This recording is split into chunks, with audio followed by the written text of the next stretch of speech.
But I feel old because I'm a grandparent. I don't look at challenges as something that's, oh no, here's something hard to do. It's going to be difficult or anything else. I look at challenges as like, all right, it's a challenge. Like sometimes it's really rough. Sometimes it's the water was carrying on me what someone else had done.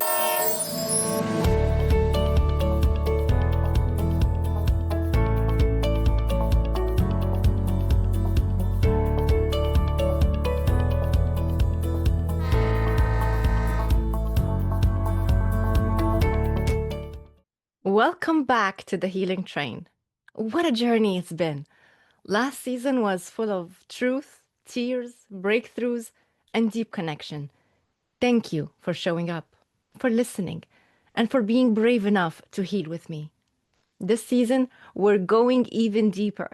Expect raw, honest conversations with guests from around the world, survivors, experts, healers, each bringing powerful stories and wisdom to remind you you're not alone and your healing matters. If you're carrying pain, confusion, or questions that feel too heavy to hold on your own, this space is for you. Take a breath, come as you are, and know this: healing isn't always pretty, but it's always worth it. And together, we'll keep moving, one stop at a time. So hop back on and let's ride. On today's episode of the Healing Train podcast, I have with us a very special and dear person to me, Alice Kirkpatrick. She is a multiple award-winning international best-selling author, an award-winning international speaker, a guiding life coach, a dynamo podcaster, mentor, editor, and publisher. She is the editor-in-chief of the Wisdom on the Front Porch magazine and founder of the Orphan and Widows Not-for-Profit Foundation. Alice is also a loving wife, caring mother of 4, and an energetic grandmother to 15 grandchildren. In less than 10 months, Alice wrote and published 11 books, 8 reaching international and #1 bestseller status. She guides others to write, publish, and achieve their dreams and their vision of success. Her main mission is to guide others to see the value in yourself and live your purpose with courage. Alice absolutely loves all that she does. Her golden nugget for you: you have great value, you are worthy, you are enough, and you matter. And without further ado, Alice, and let's get some wisdom from her. Each morning when I open my eyes, I say to myself, I, not the events, have the power to make me happy or unhappy today. I can choose which it shall be. Yesterday is dead. Tomorrow hasn't arrived yet. I have just one day, today, and I am going to be happy in it. Groucho Marx. A quote I found online. And with that, I'd like to start our episode with Alice. Thank you for being on the show, Alice. Oh, thank you so much. I'm really honored to be here. Alice, I'm ready to dive deep with a conversation with you. You have so much wisdom to share. And I'd like to ask you, what would you say, from your expertise and life experience, of course, the biggest challenge for women that are over 45? Wow, that's a really great one, because they're going through a change themselves. If they're mothers, their children are growing up, either they're teenagers or they're getting ready to leave the home. So now they're starting to think about that empty nest syndrome. They've been, perhaps they've been working in corporate field for many years, and they're looking at retirement in a few years. It's a really good time because they're not the young kid anymore, but they're not the old person anymore either. They're still vital and alive. And for some of them, they're ready to retire and start a second career. It's it's really an amazing time to be in your 40s because you still have the whole world ahead of you.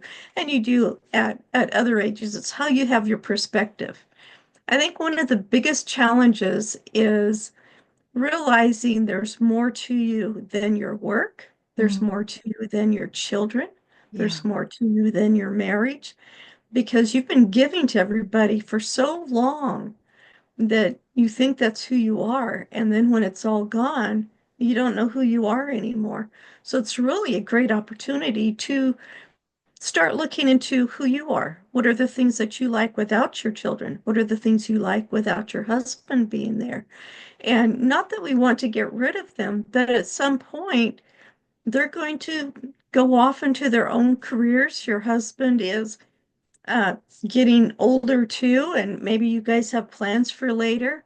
But there's going to be times maybe he's still going to be working and you're not, or maybe you're going to be working and he's not.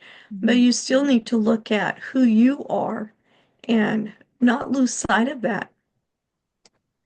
That's a great answer. Alice, as you were speaking, one word came up for me, identity. So this is interesting how we identify ourselves with the role we play, Yes. correct? Yeah. And that's not our identity. That's something that we do. That's tasks that we take on. Yeah. It's something that's really temporary. Even if we've been doing it for 40 years, it's still temporary. It's not us. Hmm. Hmm.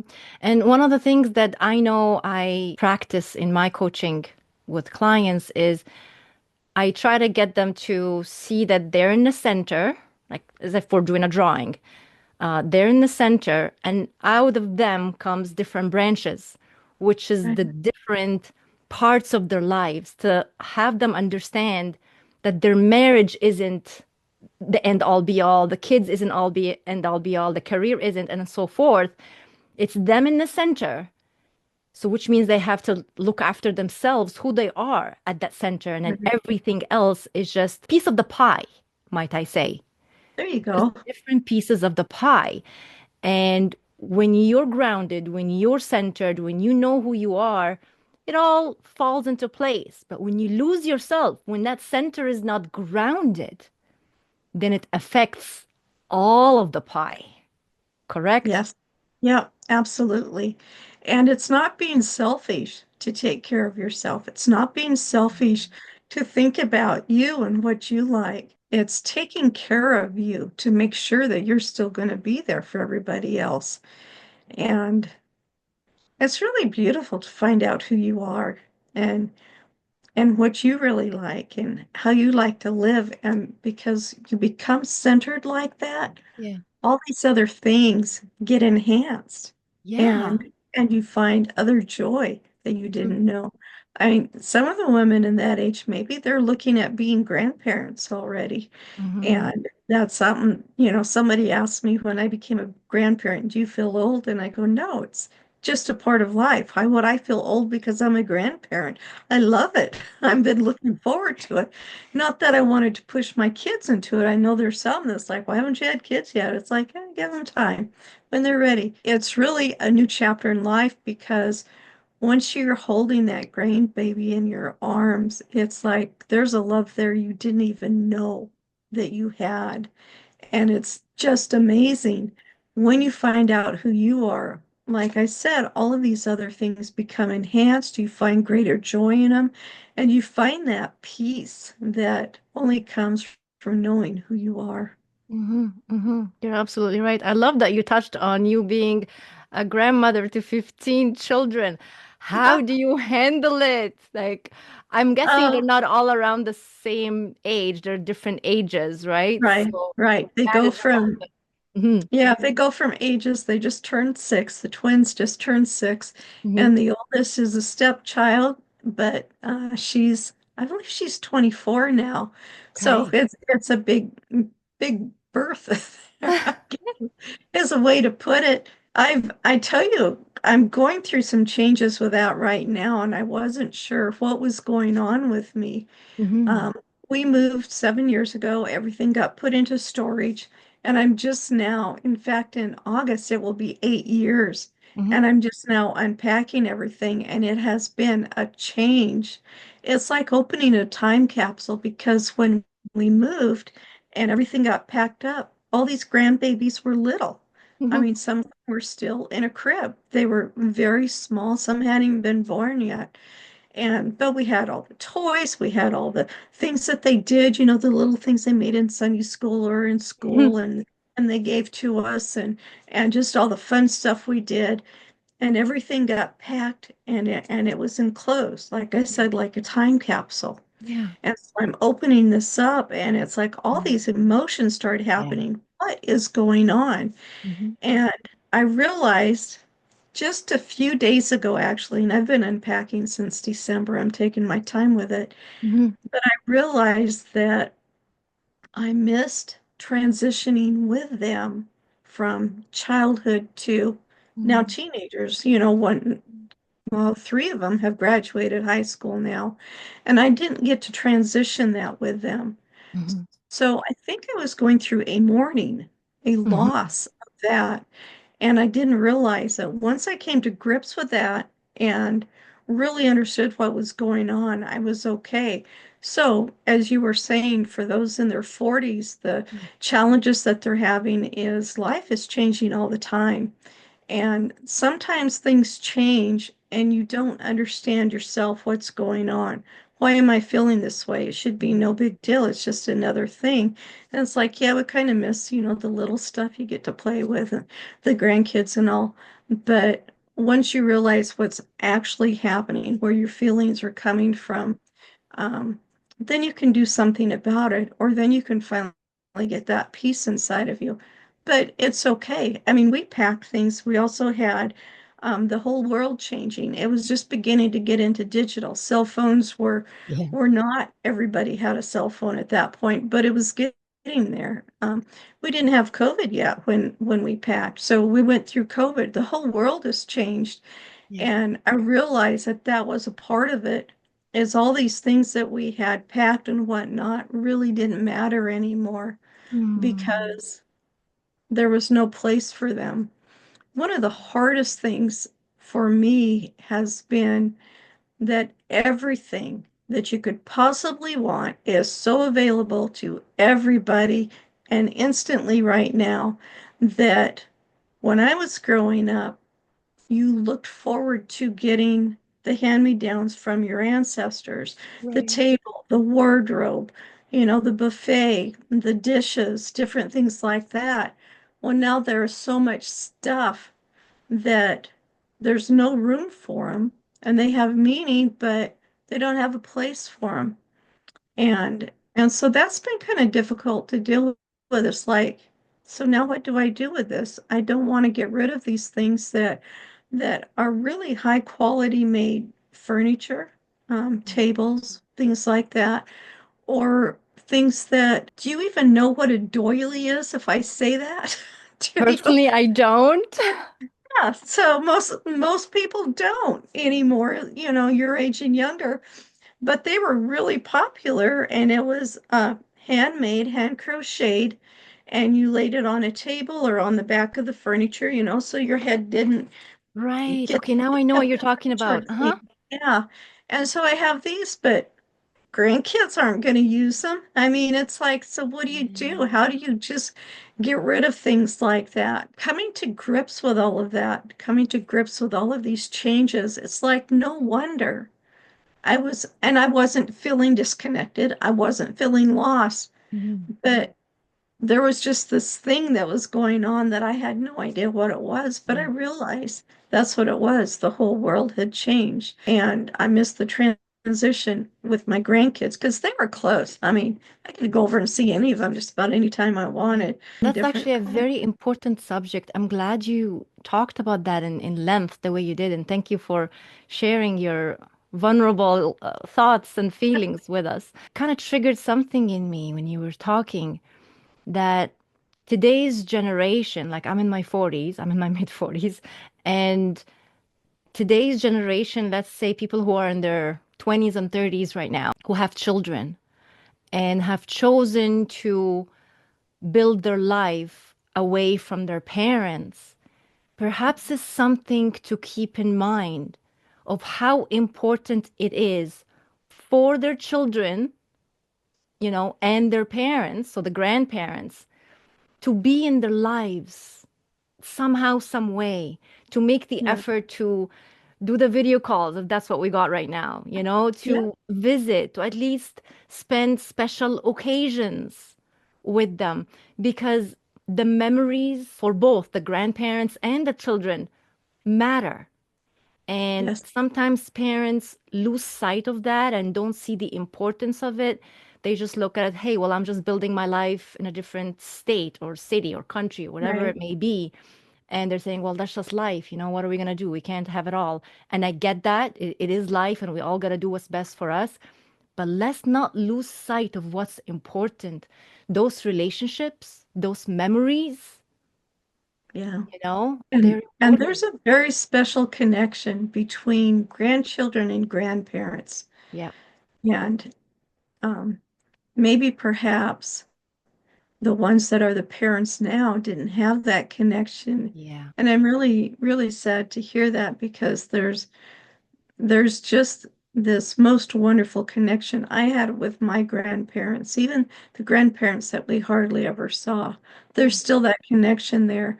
And you share something together and mom and dad is busy and they're tired and they're going, but the grandparents are there mm, and they're not, sometimes they're busy and they're tired because mm, we're getting older, but of course. but uh but there's still that extra time that's there. And one of the things I really had to struggle with was now these grandkids are here. They're in my home. My son and his wife and their babies lived with us for a little bit, but you have to look at the disciplining. And I Mm, I looked at what my grandparents did. mm, They never disciplined us. mm. They always told our Spoiled parents. us. And it wasn't even so much spoiling because, if they're doing something wrong, you got to get after them. But they told the parents. If it was something dangerous that was going to needed to be taken care of immediately, you took care of the situation then. Mhm. But to actually do the disciplining, that was the parents' job, not the grandparents. So Mhm. grandparents, that takes a lot of pressure off of you, Yeah. that you don't have to be the guy. And I know parents, you know, they have their own doing things, and so you Mhm. have to honor that. Not growing old people is really a disservice to your children Mhm. because they don't get the wisdom that comes from age. I had no idea, I knew that I loved older people, and to me, older people were people that were 70 or 80 or 90. I Yeah. didn't think of older people as 30 or 40. I thought, are you kidding? That's my parents' age. They're not old. But, the old people, I loved hanging out with them. I loved hearing their stories. I loved hearing how life was for them. And I loved hearing about my parents when they were Mhm. kids, Mhm. you know, Mhm. telling those stories. And my grandkids loved that. They would ask me, well, was my dad like, or what was my mom like? And some things they ask me, it's like, well, I don't know, because we never had to deal with that. And Mhm. that kind of blows them away. They're like, well, what do you mean you didn't have to deal with this? Like, Mhm. life wasn't like that when they were little. And so there's a lot of learning there, but there's a lot of wisdom going back and forth, and children are so smart. They really are. And the family unit can be really tough at times if you don't have that good structure, if you have uh, parents who were abusive or you have grandparents who were abusive. Mhm. You've broken that up. And what can you do about it? Sometimes you have to move away because that's a safer place to be, as Yeah. sad as that is to say. I always thought it was interesting when we was at school. It's something we did when I was in seventh and eighth grade. You got to hang out with these old people and hear their stories. Yeah. One thing that I love that a lot of high schools will do is have the seniors go and talk to the older people in the community and ask them about their lives. Maybe you're doing something on the war and you find out who all was in the war and you hear these stories, and they'll tell you things they've never told their own family because it was too hard. Mhm. And as you being a stranger, but someone who is interested, and they're getting older, it's time to share those stories. And they still may not tell you everything, but But there's just something amazing that happens when you have the older generation connect with the younger generation. And it's it's just like I said, it's just amazing. I can definitely relate, Alice. I'm reminded now of my relationship with my grandparents. I was very blessed. Truly, I was so blessed that I had grandparents in my life up until a Yeah, recent time. And that's awesome. How many people now can say that they've had their grandparents till their 40s? That's like a phenomenon right yeah, now, that if that's the case. yeah. You're lucky if they're there Right. till you get They're to like graduate high 13, school even. 14. Yeah, Yeah. yeah, Yeah. So I was blessed and I know exactly what you're talking about the stories. I recall my grandmother in her last years, she loved to share stories about the past and telling me about how my mom did this and when they were like living back home, the struggles. This is one thing that the older generation love to talk about is the struggles that they had. Perhaps it's in a way sharing their wisdom with the newer generation that we had this struggle and we got through it and here we are. And it's like learning a lesson, not in a way where it's like I'm teaching you, it's by telling a story. And that's how you're yeah, learning that, hey, if you went through this hard times when you didn't have all those tools that we now have available to us and you still managed, here I am, I have it, let's say easier, and I'm complaining and I'm struggling, like I shouldn't talk. Yeah, I'm very blessed that I had my grandparents, and I hope people out there who are with children understand that it is very valuable to have the grandparents around. That's yeah. awesome. But moving on from that subject, although it's an amazing subject to talk about, I can talk about it all day. I want us to get back to talking about struggles for women who are kind of midlife crisis. I don't know if that's the right word to use here, but there are, Sure, that'll I work. think it's for men and women, right? Right. Yeah, we Like, used to only think of it as men, that they went through it, but women go through it too because they're getting older. And yeah, some women feel that they have been working all their lives, that they were cheated out of their youth. yeah, So they kind of go back to being youth again. yeah. And it's like, don't do that. Yeah, you can bring back time. It's hard to see that. And the reason I think it's hard to see that is because the kids know you're not their age. Yeah. And it's like, what are you trying to prove? Is there something wrong with you? Why are you not happy with the way you are? And for some, they're just having fun, but it's like, be okay with who you are right now. And maybe you didn't get to do those things, but go do those things without being a teenager doing them. Right, Um, right. and I don't mean that to be judgmental or Yes, anything. of I course. really don't mean it that way. They talk about a balance in life. I like what somebody said that was actually on my podcast where they talked about harmony. Right. And harmony is more in tune instead of balance. You're always trying to take from one to another and move it back and forth. To where if you've got harmony, it's already blending together. And as the quote I read earlier, if you recall, when I was reading that quotation, it was talking about you only have today. Yesterday is dead and tomorrow hasn't arrived yet. That was part of the quotation that I Yeah. read. And it is so true that we can't bring back the past. What's No. gone is gone. You're in the today, and there's no point in being anxious about what tomorrow will bring. Yeah, And that brings me to talking about healing. We are on the healing train after all. So let's talk that's about right. healing that some people don't realize that their actions or behaviors is an indication that there is some healing that need to be done, Oh, right? absolutely. When I was writing one of the books, it was someone else's book, but I was writing a chapter in it, and it was talking about the toxic relationship that I'd gone through. A brief stop at a station.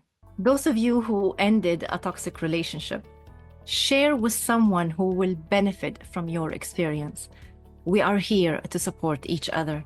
What happened after you stood up to yourself, called them out, or maybe broke up and left them? Did they act surprised like they never abused you? Hoovered, tried to get you back? Fake apologies? Fake promises to change and be better if you just give them one more chance? Or did they cut you out like you never existed? Try to ruin your image and reputation? Made up lies to anyone who would listen in your circle? Or maybe found the next victim to replace you in a jiffy? Share your story. What did you do? How did you feel? How did you get yourself out? What gave you the courage to stand up to yourself and take action to save yourself? What were your main struggles? What was the most difficult thing you had to overcome after you left them? Send a voice note recording up to 5 minutes answering these questions, which will be in the description in the notes. Telling your story with the intention to help others in their journey of reclaiming back their power and healing. Send to guest@healingtrain.ca. Stay tuned for this special episode. Be ready to listen to inspiring and life-altering stories, real, raw, and remarkable. You don't want to miss this journey on the Healing Train. This show is proudly sponsored by Say It Out Loud GG, led by the inspiring Judith Diaz, an avid change maker and passionate advocate for speaking up and raising awareness. The Healing Train podcast is honored to have her support. Now let's get back to the show. Right. And during the process of that, we actually were moving. So I was by myself, and I spent a lot of time talking to God and talking about the books and what do I put in there. And all of a sudden I realized I was carrying on me what someone else had done when I had no choice in it. It was something that they had chosen to do. Mm-hmm. And it's like, why am I carrying, at the time I said, why am I carrying their sins on my shoulders? And it was almost like God was telling me, why are you carrying their sins on your shoulders? It doesn't belong to you. And it's like, oh, and what a relief. I mean, I didn't even know it was happening. But once I realized that and I said, yeah, I'm not going to do that anymore, it's just like this peace came over me. Certain things just trigger you and you're not sure why. Certain words, things like that. So you need to kind of think back is what's going on? Yeah, we can use those triggers Yeah, as a sign that there's a deeper meaning behind it, yeah, and maybe there is something to heal there. right. Desiree Cruz and I were talking, and she was talking about how there are so many layers because everything didn't happen all at once. And there you are. It was put on and then Piling up. put on Yep. and then put on. And so you have to take off and take off and take off. Yep. And you may be good for another 10 or 20 years. Mhm. And all of a sudden you realize, oh, I got something else to take Yep. off. Another layer. Yep. Yeah. And it's not that the layers won't ever go away. Eventually they will. Mm. But life goes on. And it's not that the layers are bad. Mhm. You can't look at it as something bad. It's something that happened Mhm. and you got out of it, or if you haven't gotten out of it, find a way to get out of a toxic relationship Mhm. and be safe and then keep going. And then, you know, it's it's pretty strange too. All of a sudden, why am I being so angry? Why Mm. am I snapping at people? Mm. Why am I not happy anymore? That's being Why? self-aware. Yeah, yeah. And you've got to do that. You've got to, and that's part of taking care of yourself. That self-care is being self-aware and do something about it. Don't just keep brushing it off. I learned to meditate last year, and I'd heard about meditation, and it's like, oh, that's all woo-woo, whatever.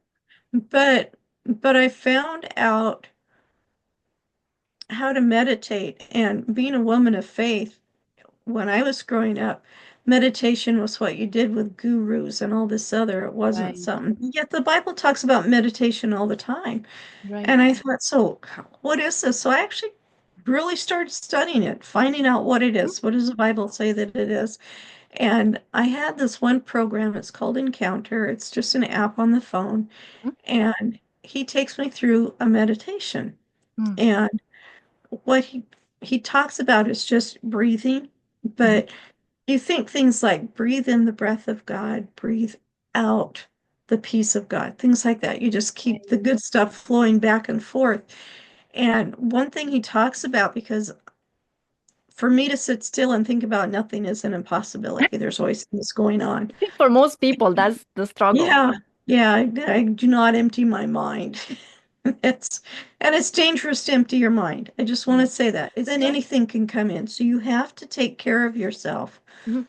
What were you Learn going to actually, say? LS, while you're talking, sorry, I'm cutting you off, but I want to talk about this point, is that there are different types of meditation, Yes, right? yes, Some people are under the misconception that meditation means not thinking a thought, but it's not necessarily the case. Do your yeah, homework, understand that there are different types of meditation, including a walking meditation in nature where you actually are thinking, right? yeah, It's yeah, just observing your thought, not judging the thought, and then right, allowing yourself again to be present in the moment. This is where breathing comes in. Anyway, I'm not yeah. giving a lesson on meditation right now, but I No, just wanted that's to great. bring up that Yeah, subject because it's very important to touch on that meditation isn't against your religious faith. If this is what you're practicing, whatever religious practice you are doing, it's not right. a meditation isn't against it. It works with it, alongside it. And Absolutely. everyone can choose how to do it to fit, for themselves. And in Oh, addition to yes. that, learn that there are different types of meditation. See what works for you, right? Maybe it's not the sitting in the yogi position, Right. sitting still and going, maybe it's not that, right? Maybe that's not for you. But before you judge something, read Yeah. about it, understand what else is there, and try to make it work for you. I apologize that I cut you off while you were talking, but I just really wanted to talk about that part. Yeah, no, and that's really important. I'm glad you brought that up. The only other thing I wanted to add is while you're meditating, while you're sitting there thinking and just trying to be at peace with whatever it is you're being at peace with me, it's, I want to be at peace with God and hear his voice, is you'll get these little thoughts that come in. Mm, And usually they're not good thoughts. They're negative. It's like, why are you just sitting here doing this? You've got so much to mm, do. There's all kinds of things. And you have to acknowledge them. And that's the one thing I learned from that app was acknowledge that thought. Because if you don't acknowledge it, it's just going to come in louder and bring friends and have this party. And then that's all you're thinking about. And that's not good. So you acknowledge that thought. You say, yeah, you're here, but you know what? I don't want to think about you. So goodbye. There's the I door. love that. And, and, but it's a way to acknowledge it, Yeah. but you get rid of it. Yeah. And you find out that after doing that a few times, you're not hearing that thought anymore because at Mm, first it's going to be, oh yeah, I'm going to come back with friends and we're going to really have a party. And it's like, no, this is my time to yeah. be at peace with me and to gather my thoughts and to just listen. And eventually they go away. And I finally understood what the Bible verse says to capture your thoughts. And I Mm, thought, you capture a thought. I mean, come on, it's just a thought. It's there. You get millions of them all day long. And it's like that's what you do. You capture that thought. You say, am I going to do something with this? Am I going to release it so it can keep thinking in my head? Or is this something I need to release, not so much to have it out in the world, but to release it to oblivion? Okay, mhm, this is where you're going. You're not ever going to come to me and you're not going to bother anybody else. I guess in a way, it's taking control of what you're thinking. mhm. Thoughts are still going to come in there, but which ones are you going to acknowledge? And which ones are you going to give power to? I also believe, Alas, that you learn about yourself Oh, through yeah, those instances and you whether you want realize to or not. exactly, exactly whether you want to admit it to yourself or not, even. And it teaches you that perhaps some of these thoughts are happening on autopilot and they're Yep, coming up in your day-to-day life. It's just that you're not paying attention to it. But now you're that's right. paying attention to it because You're meditating and paying attention. That's what you're doing in meditation. You're paying attention to the thought. That's right. The thought is Yeah, happening whether you're aware of it or not, exactly as you said. But now maybe it's time to catch it, capture it, like the Bible says, right? Like right. you're catching it and then asking, where is this thought coming from? Why is Yeah, it here? And it could be something as simple as self-doubt. If the yeah, thought is an indication of a self-doubt, then hey, let's pay attention here. Why am I doubting myself? Am I doing this all the time? What else could I have doubted myself in there doing? you Am I go. questioning my decisions? There are many ways, many Yeah. things that Or we are you could be self-sabotaging yourself? self-sabotaging. There And you it's go. like, wait, who does that? Nobody does that. You sabotage is what you do to somebody else. Hmm. How do you self-doubt sabotage? And We're it's doing it like, all the times. oh, yeah, it's like, okay, so that thing I was gonna do and it didn't work out, so I got rid of everything that had anything to do with it. It's like, oh, no, no, no, no, no. So something didn't work out. Big deal. Find a different way for it to work. I mean, there's lots of ways. I think that women self-sabotage themselves. I'm sure men do it too, but I think women are probably more apt to it without realizing that they are doing that. Mm, And like you said earlier, we need to be self-aware. mhm, And once we start doing that, then we become self-aware of other things. And it really is a growth. I don't look at challenges as something that's, oh no, here's something hard to do. It's going to be difficult or anything mhm, else. I look at challenges as like, all right, it's a challenge. How are we going to conquer this? What are we going to do to attack it and overcome it? So there's no failure. There's no yeah. right or wrong. Mhm, It's you're doing what you can at the moment with what you have, mhm, and then you go on. And if you find out that something was better, then you have that to use next time. If yeah. there is a next time, maybe there won't be. Then it's like, well, it doesn't matter. Just, go file that somewhere. Don't worry about it anymore. Yeah, we've touched on a few signs here, I would say, that we are struggling, whichever age we're at, but we're talking about when we hit that age in our mid 40s or perhaps even 50, and we have our midlife crisis, let's say, and we're trying to figure out our identity and who are we without those things because of all the things we've mentioned Yeah, earlier. What do you think some other signs might be other than the ones we discussed so far that we are struggling, that we are going through this crisis? you're not happy. You're Hmm. not happy in what you're doing. You used to be happy, but you're Mm, not anymore. mm, Um, or things that you used to do that seemed to be so easy or um, that it was like no big deal, we'll just do this. All of a sudden it's changed and it mm, is a big deal. And it's like, well, why? Why mm. is it a big deal? Um, and you have to remember, I like to think of life as a river. Right. Life is very fluid. It is always flowing. It's never stopping. Hmm. And and so are you flowing the river? Are you running the rapids because I want to run those rapids. I want to get out there and be in that. Or do you see the rapids and it's like, no, it's time to take the boat out of the water and walk around them. And either choice is good. It's up to you where you are at that moment. And where you might be may not be where someone else is. So everybody's on their own journey. And even though your paths may cross, that doesn't mean you're on the same exact journey at the same exact time. Someone may be further ahead of you, which is great. That helps you. You may be further ahead, which is great. You help someone else. Hmm. But remember that life is always fluid. Life is always changing. You ever see a river, it never, ever stops. Hmm. It's going. Sometimes it's deep and it doesn't look like it's moving. Sometimes it's really rough. Sometimes it's a waterfall. Oh, There's yeah. always something going along. Sometimes there's been a flood, so there's trees and debris and other stuff in the water, but the water keeps moving. Mm. Even if it's dammed up, the water is still pushing forward. Eventually, it's going to bust that dam open or it's going to find a way around it. And that is the way life is. I love that And how analogy. you're handling it is going to make a difference. You're going to see differences in your friends, in the things that you do. And you're just going to start noticing things, and it's going to be kind of like, huh, that's different. And it's not that it's good or bad different. Remember, different is just different. Mhm. Um, but by acknowledging it and seeing it, you you can say, okay, so this is different. Is there a reason that it's different?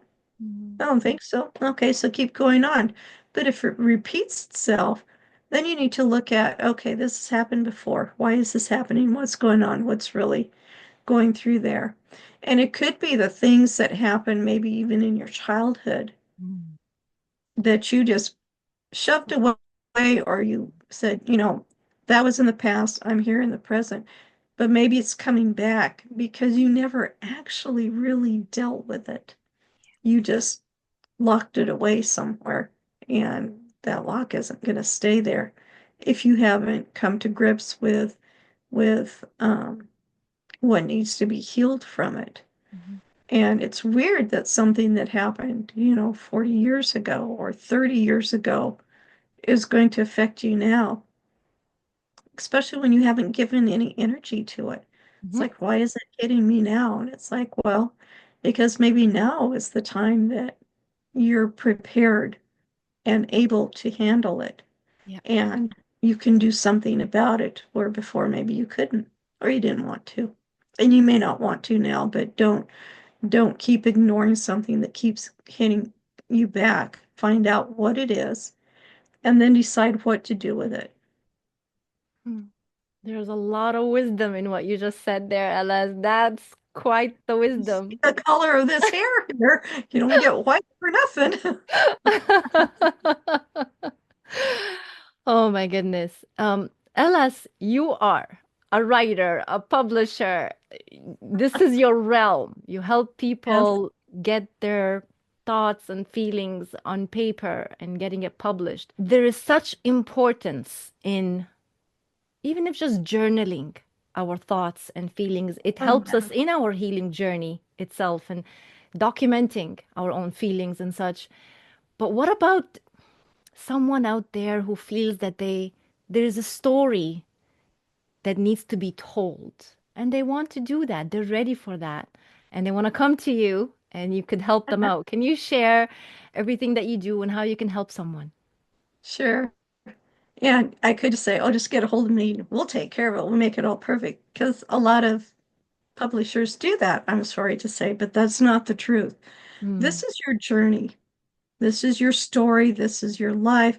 It doesn't matter if it's a fiction, if it's something fantasy, like you see the tree in the background, my granddaughter's story, Do Not Take My Leaves, about change. In fact, I just had somebody who recently read it because we just launched the paperback, Mhm. and she said, I'm going through some really tough stuff. And she's about your age, and she read the book and she goes, that actually helped me. Right. It was So like, it's not just for wow, children, adults too. yeah, There's that there you child in go. us that we gotta take care of. I was a 14-year-old. Well, she was 13 when she came up with a story, but yeah, Yeah. but it's true. It's talking about change and how change is okay and it's going to happen and you can get through it. Um, so as far as writing, you don't have to, the one thing I hear is I'm not a writer. Well, you Mm. don't have to be. You I really said don't that. have to be I'm a writer. guilty of Yep. that. I thought I was not worthy. What I have to write is not good enough because I didn't go through school to be a Yeah. journalist. That's what I told myself years ago. Of course, now I don't believe that. Oh, good, good.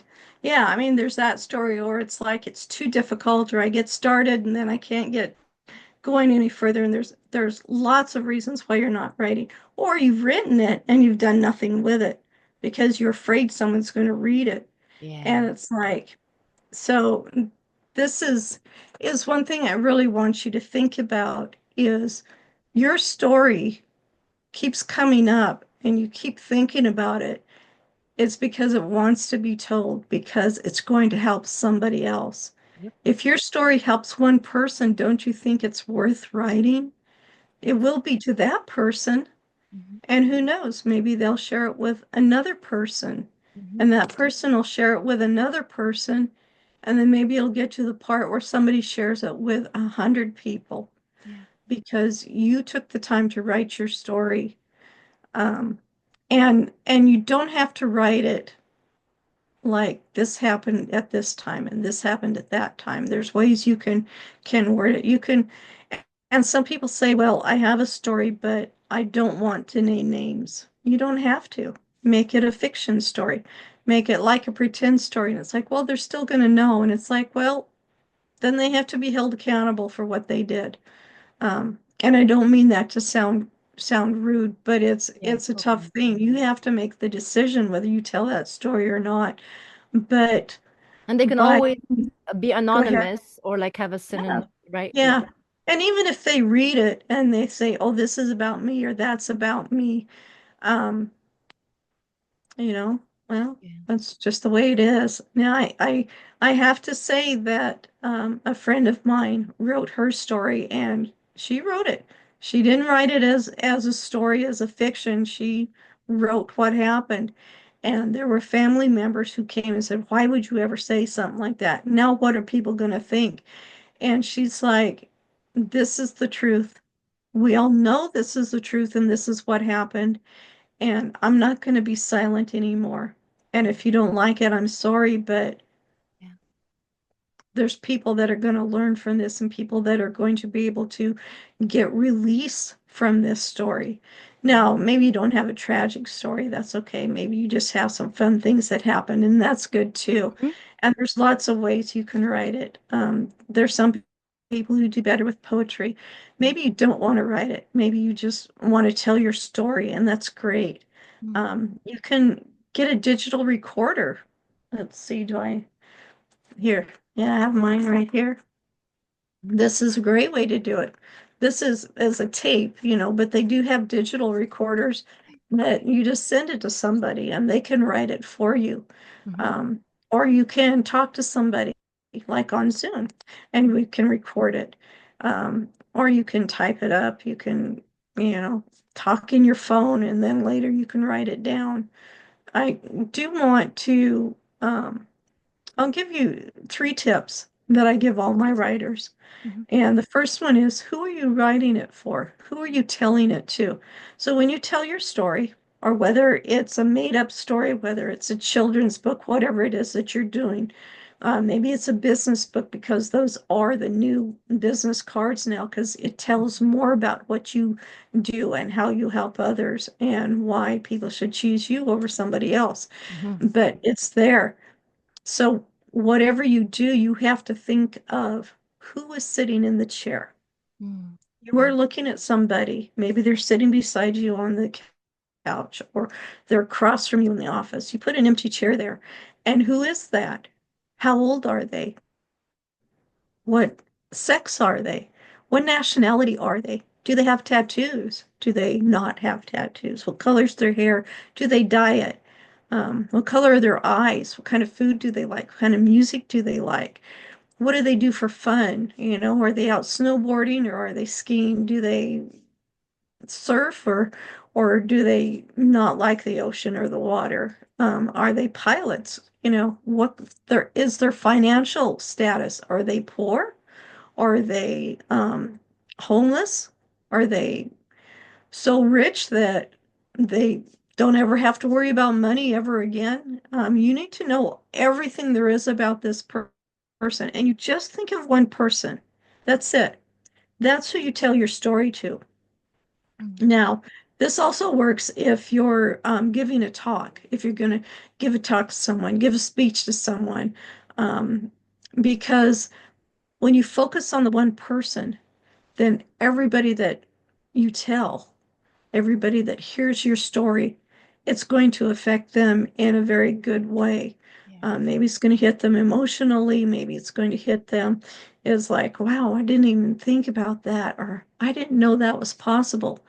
But when you focus on one person, you become very laser focused on what you want to say.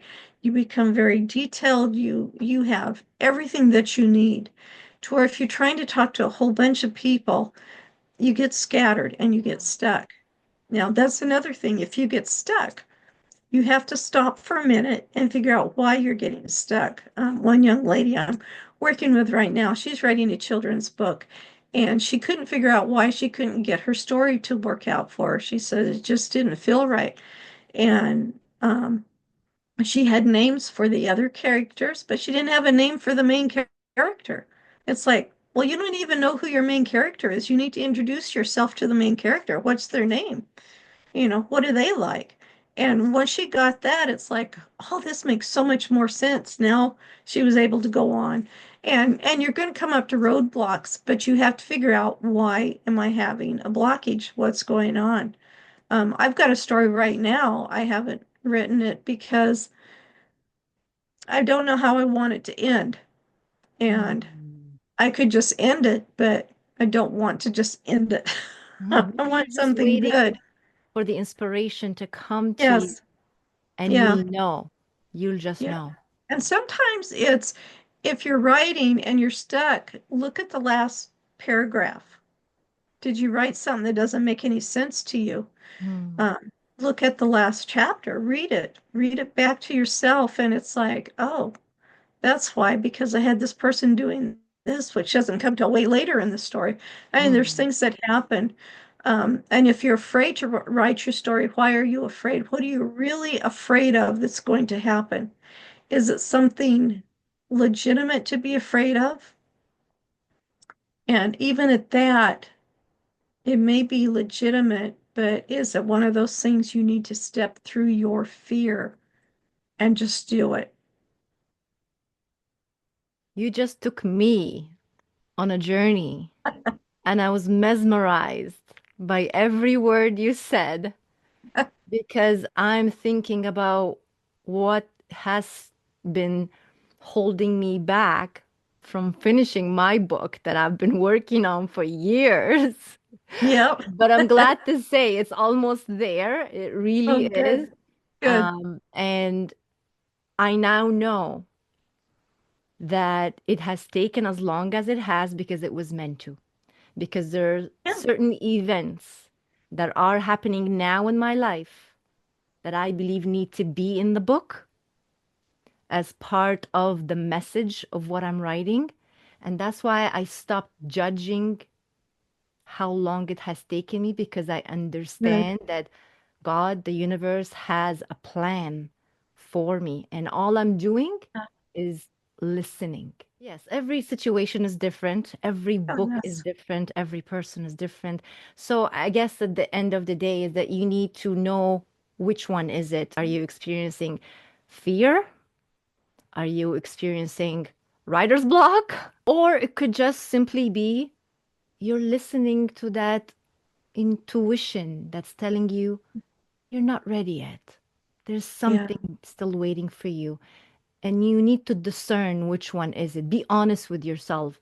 Is it fear holding me back? Or is it I'm feeling it in all of my, my bones and my being that there's a reason why it hasn't been completely written yet. Something else needs to be written in that book, and you should be able to know the difference. Could be you don't know what to write. So you want to outline it. You figure out what you want to write about, whatever it is. Let's just say it's a business book. Right. Okay. So this is what I want to write about. Okay. So now list, 7 to 9 things, just 1 or 2 words about the main things you want to write about. Then underneath those, write 1 or 2 words for each one of those 7 words. Yeah. Um, and what you want to expand on that. So what you're doing is you're actually writing your book while you're outlining your book. Right. And maybe you'll realize that, oh, well, I really need to talk about this too while I'm doing my book. Or I wanted to talk about this, but this is more important. So just by trying to outline it, this really helps. And what I like to do is you take probably between, well, I would say 2 to 3 minutes for each topic, Yeah. and then 2 to 3 minutes for each subtopic, and write that out. And if you take 4 minutes, it's okay. You take 5 minutes, that's okay. But don't get too much. You're just giving a rough draft right now.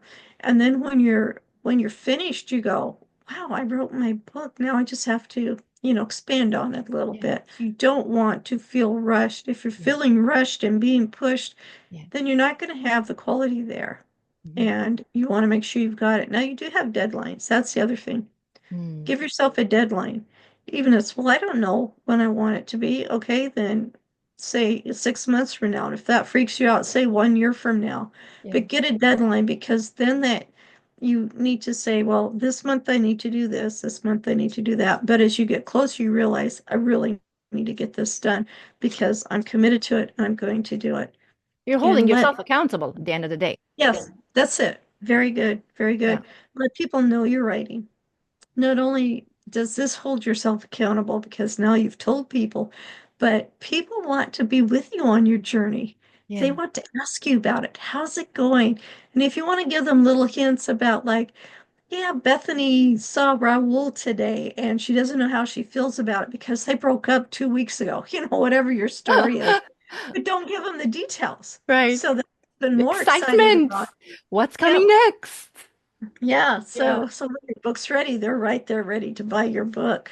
These are such great tips, Alas. Oh my goodness. Whoever's watching or listening to this episode, I hope you're taking notes and taking advantage of these valuable tips that normally you would have to go pay for a lot of money. I But did. LS is here sharing all those free tips for you to use. But please reach out to her if you need help with the outlining, with Um, how to start the whole process or the publishing part. Just reach out to her. I'll have all your details in the description for people to reach you if they want to work with you. But Ellis, Great. before we go, and conversation is amazing and it could go on for so long because it's just Good. amazing getting wisdom from you. But before we go, I want to ask you to recommend top 3 books that you have written. That I have written. Yes, because you've Oh my written goodness. many. So I'd like for you, I know I put you on the spot there. Top 3 books that you have written. Yeah. If you have them with you there, it would be great for you to show them Oh for those yeah. I watching. do. I have over 17 books myself. I have a total of 35 counting the anthologies I've been in. Yeah. And I actually had to look up the word anthology, so if you don't know what that means, do Yeah. not feel bad. Mhm. But it's where you write a chapter in somebody's book and several people write a chapter. Yeah. One of my favorite, and I am, even though I do this, is the Giving book. I absolutely love these books. These books, everything about these books is giving. If you buy it on Amazon, all of the proceeds go to a nonprofit. There's 4 volumes now. You can see how thick this last one is, but there are so many different things in each volume. None of them are ever going to be the same because they're written by different people at different times. And it's just amazing. So there's artwork, there's photography, there's quotes, there's sayings, there's anime work in it. There's recipes. I think it was the second book. One wrote this amazing poem about her horse Mm. and her spirit, and another one wrote how to make a peanut butter and jelly sandwich. Oh, I love that. That's so cute. But but it's to give somebody an opportunity. I mean, this is an opportunity for people to have their voice shared. And Yeah. that's another thing. If you're afraid of writing a book, or maybe you don't think you got enough for a whole book, see about writing a chapter in somebody's book, Yeah. because that's a great way to get started. Mhm. My first book, there are 3 authors in there Mhm. who had never written anything. They Mhm. wrote in that one. They actually wrote in the second one. And then they said, that wasn't so bad. I kind of Mhm. enjoyed the process. So now they're writing their own Their books. own full book.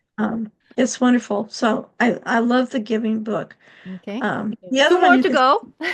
right behind me is Born to Risk. Mm. And this has very amazing stories in it.